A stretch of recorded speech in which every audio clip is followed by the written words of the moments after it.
How would you like to get a personal glimpse into the world of Winston Churchill?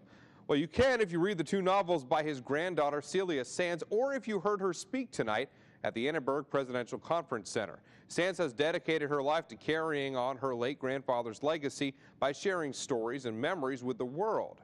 KAGS HD News reporter Jenny Walsh had the chance to talk with Sands before her speech tonight. We joined Jenny in the studio.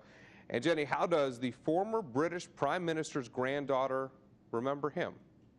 Well, Matthew, Churchill's granddaughter remembers him as witty, funny, and the quote, grandpapa the whole world thought was theirs. And those are just some of the characteristics she tries to get across in her speeches and work. 70-year-old Celia Sands had a childhood a little different than most of us. She grew up alongside the British Prime Minister during most of World War II.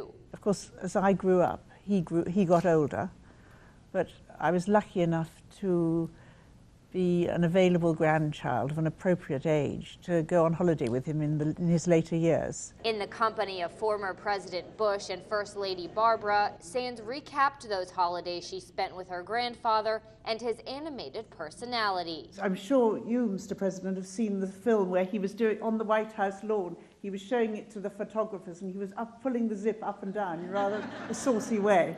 But Sands got to know a Churchill most of the world didn't, unless you were the butt of one of his jokes. When Lady Astor, a political opponent, said, "Winston, if you were my husband, I'd put poison in your coffee," he replied, "and if you were my wife, I would drink it." But this granddaughter's newfound career is about much more than sharing funny stories. It's making sure her grandpapa's legacy lives on. He had huge courage, and I think one of the things he said to the boys of Harrow, his old school, during the war when they'd been bombed, he said, "Never, never, never give in." Teaching all of us a thing or two about believing in ourselves. I think that his lessons are absolutely as relevant today as they were 50, 60, 70 years ago.